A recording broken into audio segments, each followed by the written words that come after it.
good afternoon, good evening, good night, whatever time it is in the cosmos, wherever this is finding you today. Welcome to Kai Chi Alchemy. You can call me Katchi. This is a space of love, y'all.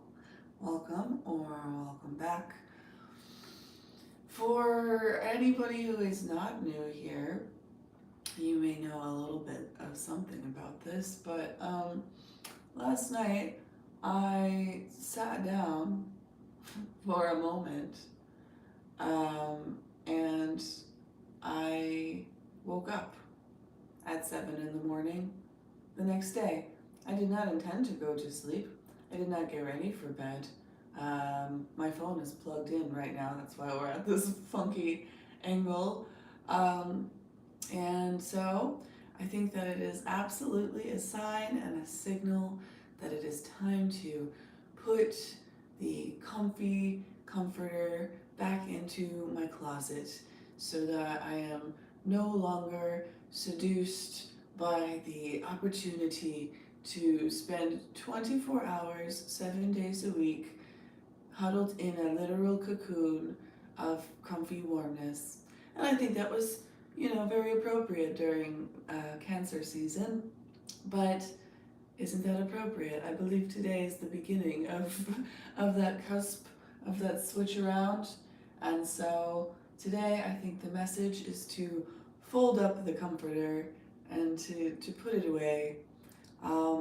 It's been a useful part of your journey, and you may, have experiences like that in the future, but at this time, it's time to wake up.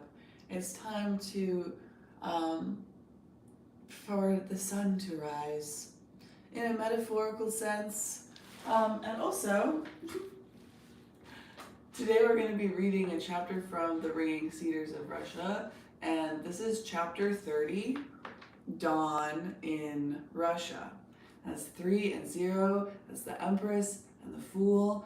Added together is just like extra Empress energy.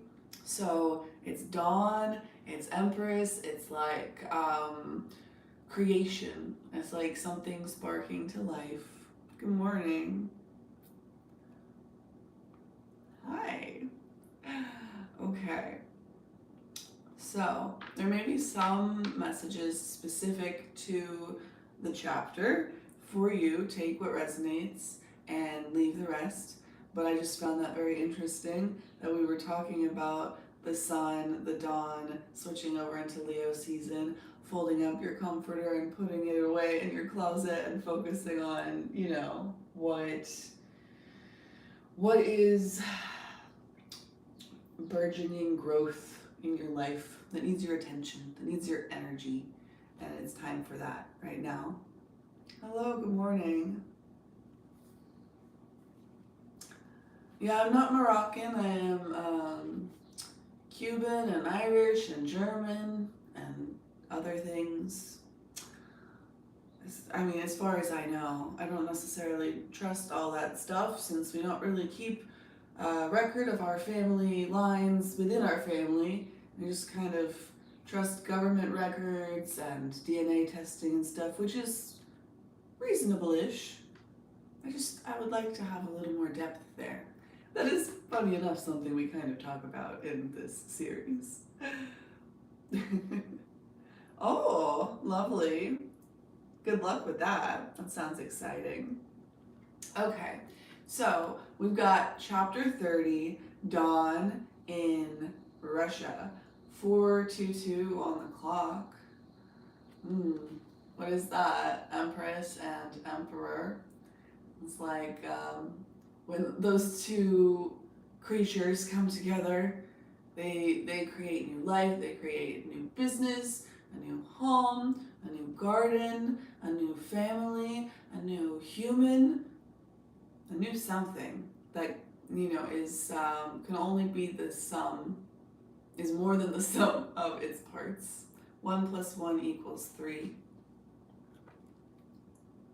And 1 + 3 = 4.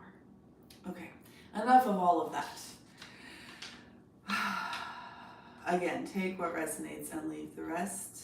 with the numerology, with male, female, with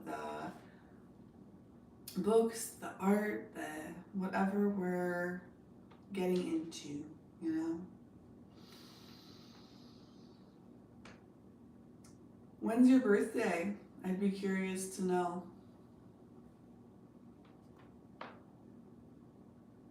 The dawn will begin in Russia, I observed, when everyone will be better off financially, when the economy as a whole improves and individuals see a rise in their incomes. All the material things you see around you depend on man's spirit and conscious awareness, Anastasia's grandfather responded. Okay, maybe, but what's the point in erudite philosophies if people can't afford to feed or clothe themselves? They need to think about why this has been happening. Each one needs to figure it out for themselves and stop trying to find a scapegoat. Only by changing themselves within will they change anything around them, including their financial situation. I agree with you that people will not be able to accept this all at once, but Anastasia said, after all, you have to do without moral preaching. You have to show people how, that's all. And she showed how. Now it's up to you to carry out what she outlined. Then, within the space of 3 years, many communities throughout Siberia, large, small, forgotten and neglected, where there are only old people still living whose children don't even come for a visit, will be richer, many times richer. Their life will bloom abundantly, and many children will return. And she will have much more than that to offer. She will reveal many secrets. She will restore people's abilities and the knowledge inherent in our pristine origins. Russia will be a most wealthy land, and she will do this to prove that the spirituality and knowledge inherent in our pristine origins are more significant than the futile efforts of technocracy. Russia will herald a new dawn over the whole earth. And what do I have to do to bring it about? You can start by revealing the first secret related to you by Anastasia. You should write in your book how to produce healing oil from the cedar nut, and don't hold anything back. I suddenly felt everything boiling up inside of me. The wind was literally knocked out of me. I couldn't sit and jumped to my feet. Why? Tell me why. Why should I suddenly turn around and do that? For everybody? For free? Any sane person would think I was an idiot. I set up an expedition and I put into it everything I had. Now my firm's been ruined. Anastasia asked me to write a book and I wrote it. And now we're even. Your aspirations, your philosophy, that's not something I can readily comprehend. All I did was put it down on paper, as I promised Anastasia I would. But the oil, well, that's something that's completely clear to me. I know now how much I can get for it, and I'll never share the technology with anybody. I'll scrap together a little money from selling the books, and then I'll start producing it myself. I've got to put everything back together again. I've got to get my ship back. The company, too. I need to buy a laptop so I can keyboard the next book. I don't have a home anymore. No place to live. I want to buy a trailer home. And when I'm rich, I want to erect a monument to Russian officers, the ones physically alive, but with mortally wounded hearts. Our indifference keeps tearing their hearts apart, and their honor and conscience have been spat on by people, the same people officers in all ages have gone into battle to defend. While you people sit nice and quiet there in the forest, here people are perishing. The country all around is full of various preachers. They all just talk about spiritual matters, but don't really feel like doing anything. At least I'm going to do something. But here you're telling me I should give valuable know-how away just like that to everyone? Not on your life. Anastasia did determine a percentage for you too, Grandfather interjected. I know, 3% from the sale of the oil. Sure, what's a miserable 3% to me when I can get 300 for the oil? I know what the world prices are now. And as for its healing properties, what they're selling out there is considerably less effective. I did some checking. They don't know how to produce it properly. Now I'm the only one who knows how to do it. Everything she said checked out. There's nothing in the world that can compare with its healing impact. Besides, scientific studies confirm it. Palas said that it could even restore a person's youth. And you want me to go give it away, just like that? You must take me for a fool. I've looked through so much literature, even sent people into the archives to confirm what she said, and they did. A lot of money went to that too. You checked into everything, which means you couldn't bring yourself to trust Anastasia right off.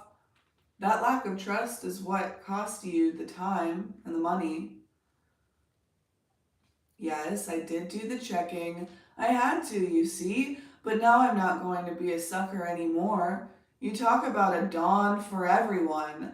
Come on now, dawn. In that dawn of yours, I'd still be a sucker. I wrote a book. I did everything just the way she asked me to. I remember her telling me, don't hide anything, either the bad or the good. Humble your pride. Don't be afraid to look ridiculous. Don't be afraid to be misunderstood. I haven't hid anything. And what's come of it? The book makes me look like a complete idiot. People stand there and say that to my face, that I haven't got a spiritual ounce in my body, that there's a lot I still don't understand. They say I'm coarse and uncivilized. And even a 13-year-old girl from Kolomna wrote me to say I've been doing things the wrong way. And a woman from Perm came to see me right to my doorstep and said, I wanted to see what Anastasia saw in him. Don't hide anything, either the good or the bad. Humble your pride. Don't be afraid to look ridiculous. Don't be afraid to be misunderstood. She knew everything, didn't she? She comes out pretty good in the book. That's what people say. And how do I look? It's all her fault. If it weren't for the child, I could easily slap her one for what she did. Just think. I wrote everything down in good faith, just as she asked me to. And for that, people tell me I'm insensitive and a coward to boot. Of course, I'm a complete idiot. I've made myself into one.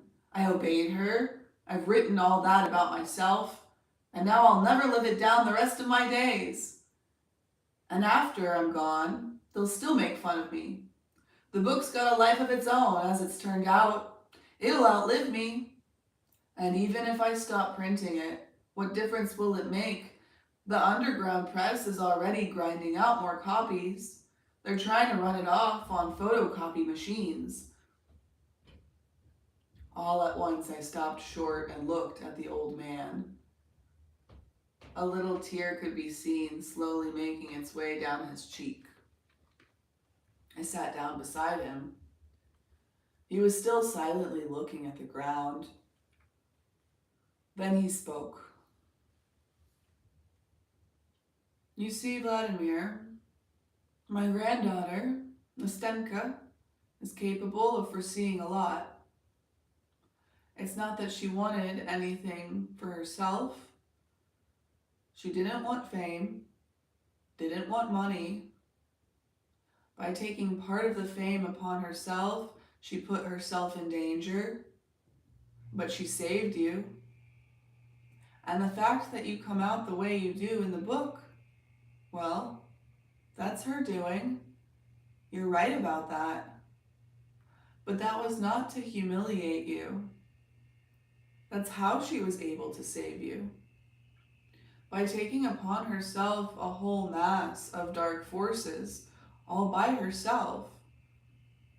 and you respond to her with the pain of misunderstanding and irritation, think, is it easy for a woman who creates out of love to hold on like that? What kind of love is it, I countered, when her beloved is counted among fools? Calling someone a fool doesn't make him one.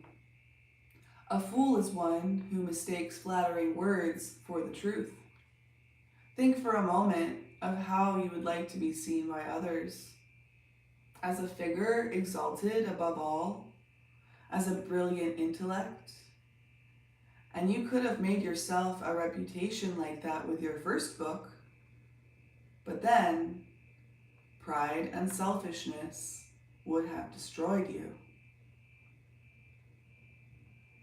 There are not even that many enlightened people who could hold out against sins like those. Pride creates an unnatural image of man. It obscures the living soul. That is why the philosophers of the past and the geniuses of today can create so precious little. Because even after the first stroke of their pen, they are so overwhelmed by a sense of self-conceit, they lose right off what was given to them in the beginning. But Nastenka was smart enough to set up a protective barrier against flattery and worship, which led to pride. They won't touch you now.